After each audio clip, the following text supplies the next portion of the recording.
Yes, we have our brother, our longtime brother, Chris Dublin in the building. After 78 years, we have Chris Dublin joining us today. In fact, let's Hallelujah. applaud you first.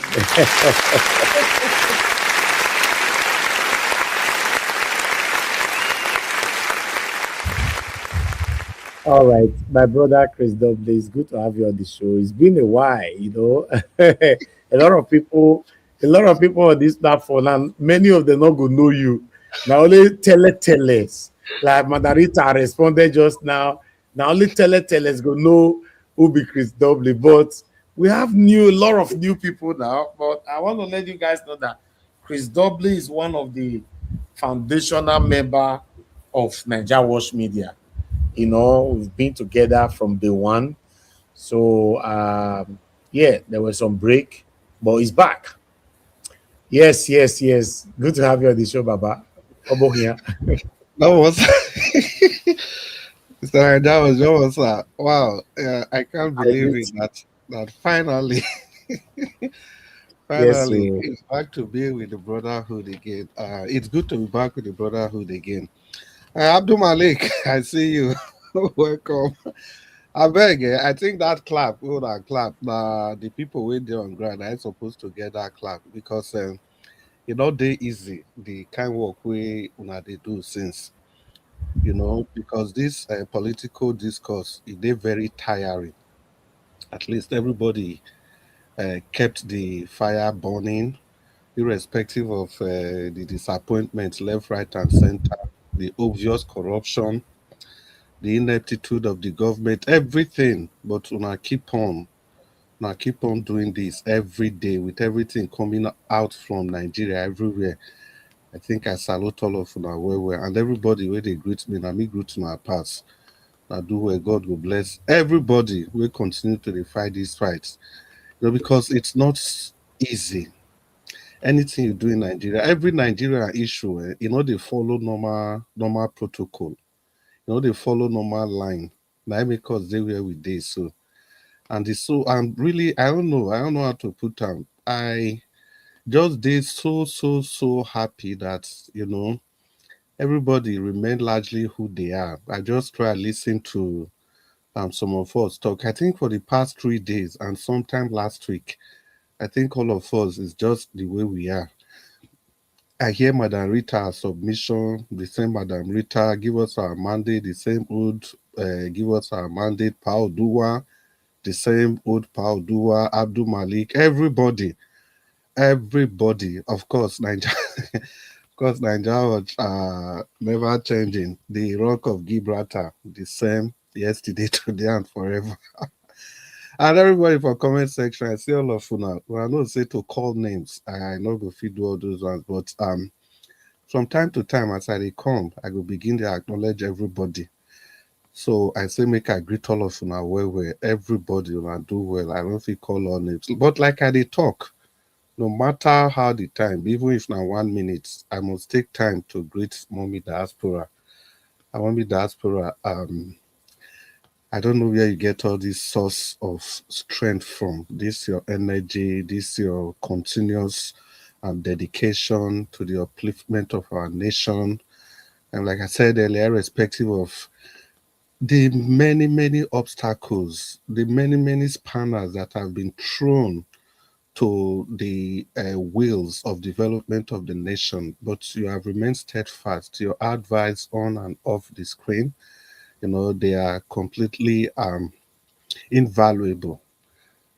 That means you cannot put a value to them. So, Mommy Diaspora, I want to use this opportunity to say thank you for everything that you've been doing. You are truly a mother. So, I'll just delve little into politics and I hope I'll have enough time to spend here. Once again, Mr. Nanjawaj, I pick you out especially, I've never seen this level of commitment and dedication. You have truly demonstrated that you are not doing this for any gain, any political or personal gain. If not that, you would have shifted long ago, but you remain steadfast, and that's why some of us have remained committed to you. That's why, People just align with whatever you are doing.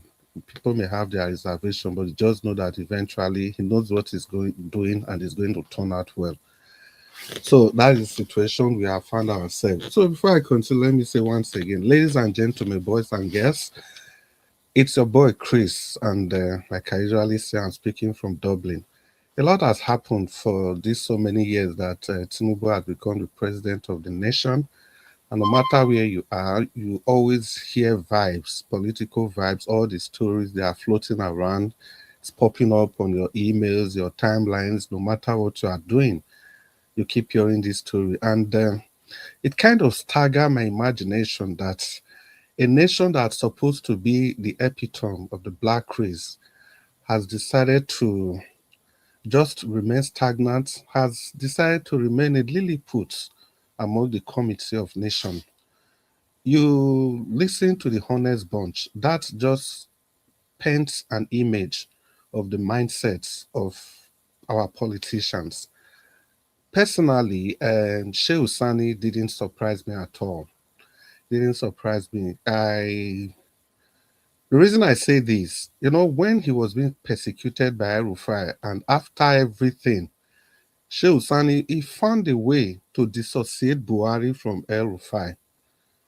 That's this kind of person. Because those people in the north, there's nothing you say about how they kind of just get glued to their northern uh, kind of politics. Because everything Buhari did, Shehu Sani, of course, he criticized him, but you see the lines in the criticism. If you look beyond the criticism, you see that he was a Buhari's man.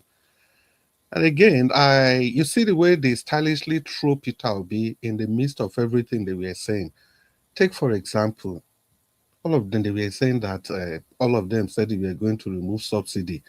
So because Peter Obi also said he was going to remove subsidy, so Peter Obi couldn't have done anything different. You see, that is fallacy number one. That is deception in the highest. So for the fact that everybody agreed that they are going to cook jollof rice, for example, so it means just let's take everybody on this panel. We say we are going to cook jollof rice. Then I cooked my own, and my own is not sweet. It's not tasty enough. Then what it automatically means, because everybody said they were going to cook jollof rice, and mine was not sweet enough. So it means everybody's own is going to follow the same pattern. That is how childish. That is how cheap our politicians are. If they want to score political points, they have a way of reducing their IQ in order to fit any narrative they are trying to push forward. Well, for me, like I've said, when we did the very heated Edo State campaign, even the Peter Obi's campaign, I made something very clear. My kind of politics is very straightforward. I set a standard and I follow that standard. I think Madam Rita copiously elucidated that point earlier on. But I think that is what I stood for. That was why I always support the people I support. I already know these people. When Peter Obi came up then and Mr. Naija was put up the poll, it didn't take me 10 seconds. Immediately put up the poll. I called and I said, I'm supporting Peter Obi. And it may interest people that are just coming to this panel to know Peter Obi wasn't on the offering then. Because that was one of the reasons I respected this particular YouTube channel. This is why I respect Mr. Naija Watch. It is not about holding on to one person. Before we declared for Peter Obi then, there were other people that, the panel was just moving, looking for the best person then. And all of a sudden, Peter Obi came and boom, that was it. That was it. So that is what standards ought to be. Even tomorrow, my own personal self, I can speak for myself.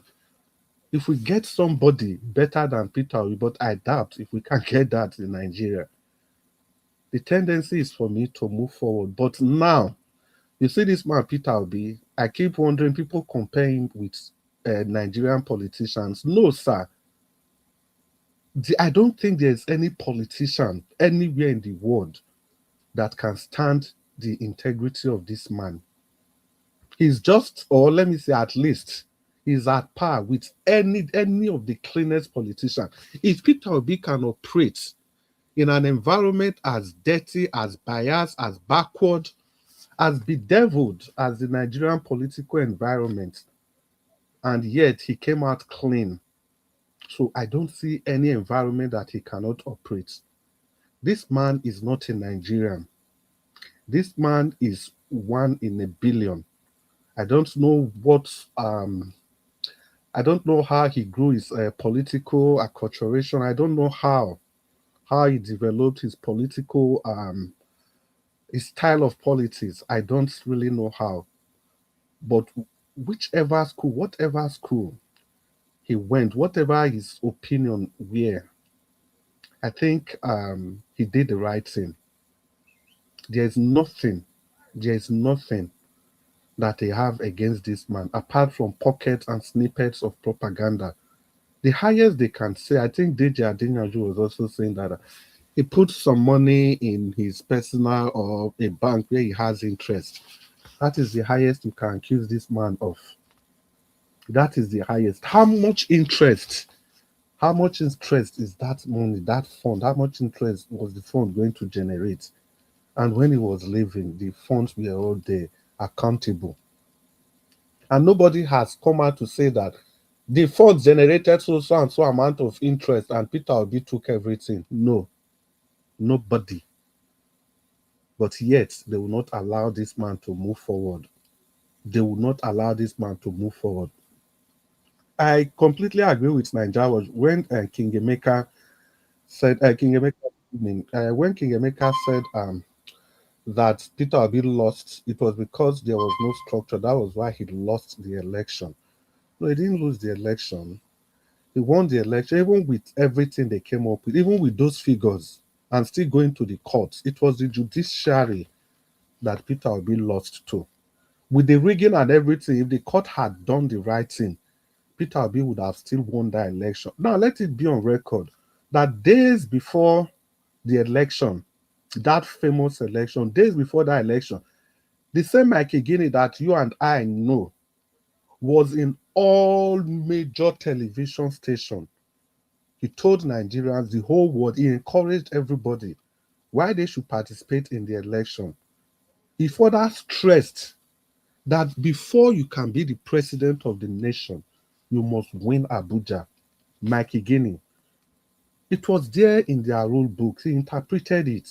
That encouraged, in fact, soon after that election, when the Abuja controversy started popping up left, right, and center, it was this same YouTube channel.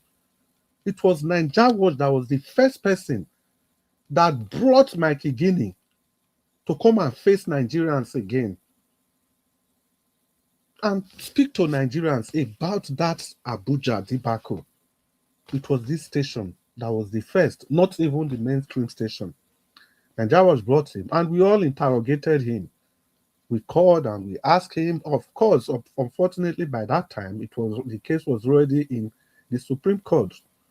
I know the way these people do their things. Once it is in the court, you have to avoid making any conclusive statement. But whatever it was then, he was able to make it clear that this is the direction that we ought to go. This is the direction that the law ought to go. So the point in all this is that even with devilish structure, Peter Obi was able to win that election, even with the rigging. If the judiciary, only if the judiciary has done the right thing, then we wouldn't be saying what we are saying today. And I don't give to this idea of always blaming the man. He could have stayed in Labour Party, could have done this one. He could have asked people to march on the streets. If he had also done that and it resulted to violence, catastrophe, it is the same people that will come out to say, this man, he would have just waited, he would have gone to court. That was how he did it in Anambra before. The man was simply following the processes and procedures that he knows. Remove Peter Obi from the polity of our country, and you see there's nothing any person has to talk about. This idea that they keep bringing this man down, they keep trying to downplay his popularity every time they keep doing that. They know that he's the main face of the opposition. He's the person that they are all afraid of.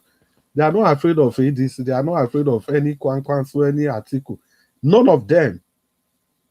If they had allowed this man's vote, if they had allowed all his votes to count, if they had only allowed all his votes to count, this man would have won the election before 12 p.m. on that election day.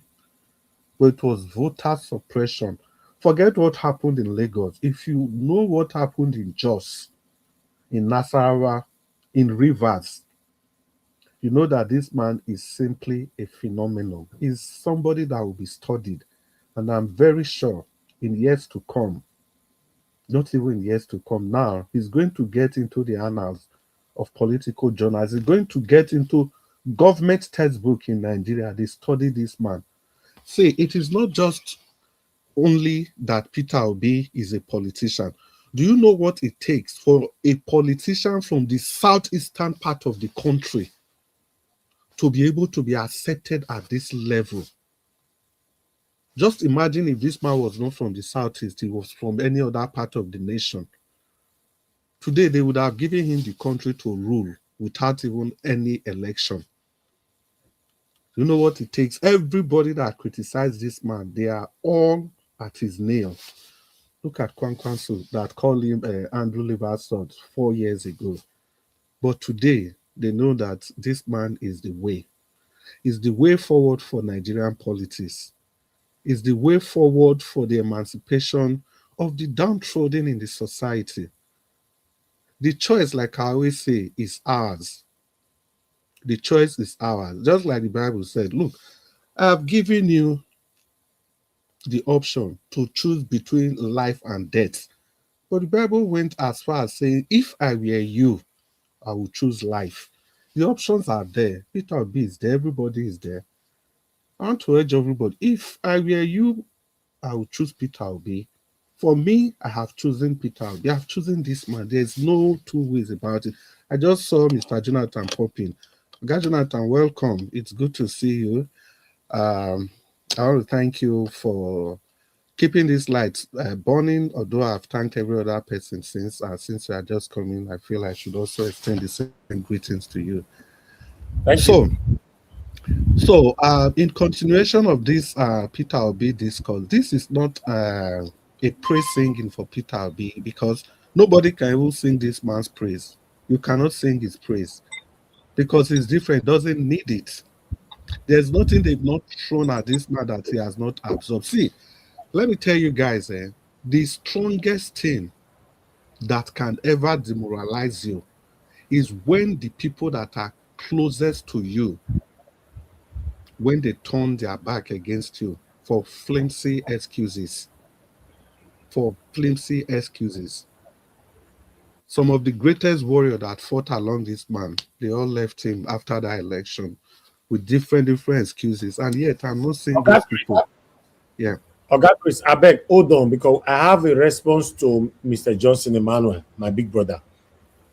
You said, I think we should start letting people know the reason they choose to vote for Peter Obi, right? And not be on the defensive side. There will always be opposition because Nigeria is multi-party system. Okay. Mr. Johnson Emmanuel, you said people should be telling we should be telling people the reason why we want to vote for Peter Obi. The reason is everywhere. And the reason not to vote for satanic APC is also everywhere. It's everywhere. You talk Amo, you don't talk Amo, is there. You'll be like you now, you come to the comment section, somebody they say they introduce you. No, nobody need to introduce Mr. Johnson Emmanuel. Your name is a household already on Naija Watch.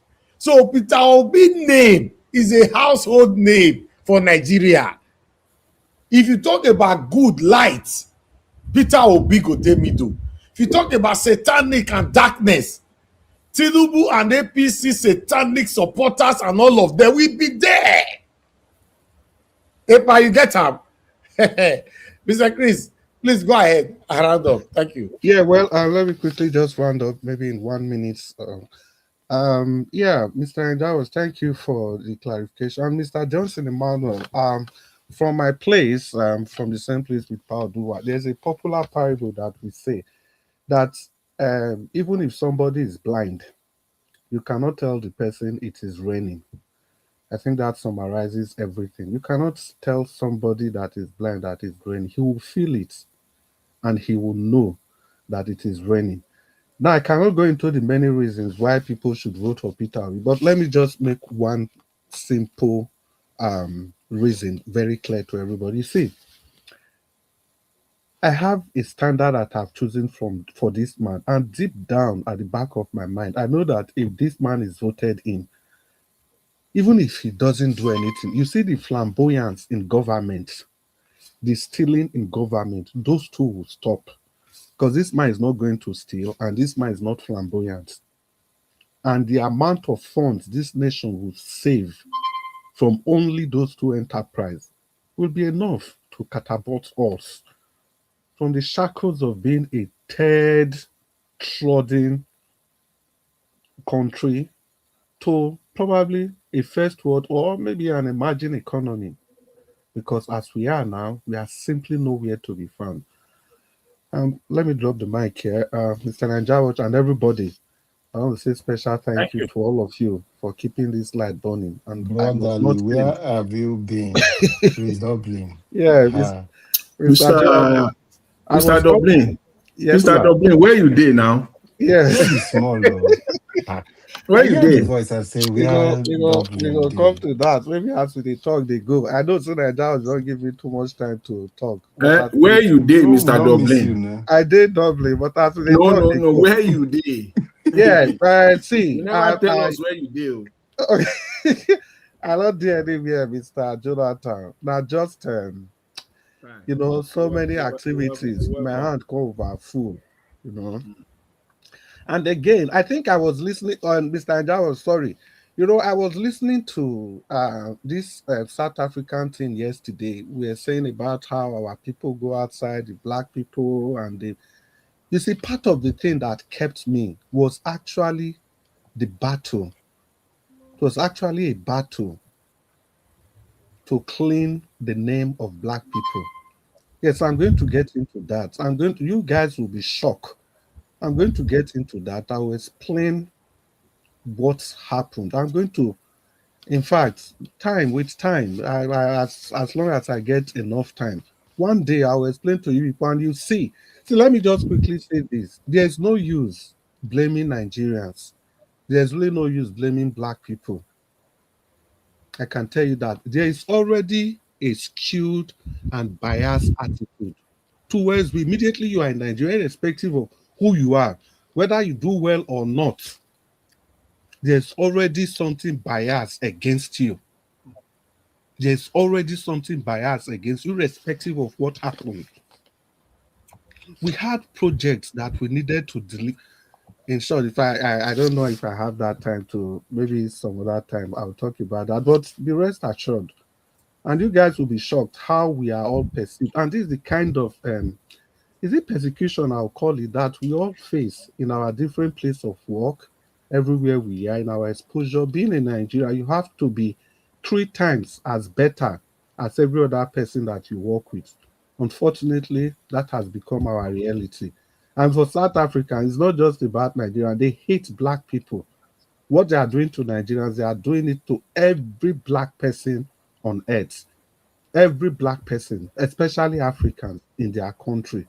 So irrespective of people becoming traditional ruler or whatever it is, it All right. might have contributed, but so that's it. And thank you very much. Thank you. Thank you, Oga Chris. God bless you. It's good to have you back. We are one family here. I've always said it, all our old members, if you are listening to us, this is your home. Always come back. Let's speak. You have a lot, to say. Every one of us have a lot to say. We were created with so much talent. Many of us are outspoken. We have different ideologies. But when you don't express it, in most cases, it dies in us. That's why you see when people die, when especially when on that particular day of burying them, you normally hear family members or people there saying that, oh God, you see what this man they carry, they go. You see the talent where they carry, they go. You see this, you see that. Nobody is saying that you see money where they carry, they go. Nobody is saying that you see house and cars where they carry, they go. It means before that man died or that woman died, there was this something very important in them that they needed to share. You and I have a lot today to share. But sometimes we are not sharing it. Either we don't have that encouragement, the enthusiasm, the I don't know. There's a word I wanted to use. Maybe our self-esteem is very, very low to face the public to say these things until somebody push you to say you can do it. Everybody has something to say. For example, for a while that we not heard from Mr. Chris, we've missed a lot, whether you like it or not, because you have a lot to say. You know, you can be watching and you are not expressing your opinionism. Sometimes the people listening might be losing out. So let's always educate ourselves. Nobody knows it all. People keep saying, Naija Wash, you are doing well, your consistency, you are that. Yes, I'm grateful to God first. My mother, then myself, and you all. Yes, for somebody to be consistent, it has to be in you. Then people listening to you have to encourage you to keep that consistency. Nigeria is not good today. Whether you live abroad, you live in Dublin, you live in UK, America, anywhere you live, it's affecting you. You can't say in a whole month you don't send money home all the time. So I want to encourage everybody. Let's continue to put our voices to what is affecting us. If you are expecting me, like I normally say on this platform, if you are expecting me to say it all, you are expecting me to see it all, we go fail because me not know am. Now the one way me know that way they talk. Where I talk and reach, you know I did not say it. You continue from there. Thank you very much, my people. God bless you all. Oga Chris say, they don't they tell person where he blind, say ready for. I like that parable. That's a very good parable. It means say, Peter Obi don't need introduction anymore. The highest, the biggest, the most important, influential politician of our time. Since when they born me, I never see any politician where Nigerians clamor, they follow like this. I not say since when they born you, where they listen to me. Oh, I say since when they born me, in case you want to attack me. You know they. And guess what? You know they pay people to do this. This is what we call the proper definition of organism. Yes. You don't be like wayo leaders where they pay, they share washing machine, they share keke nape, they share uzokpe guy, where they take just city boy. Yes.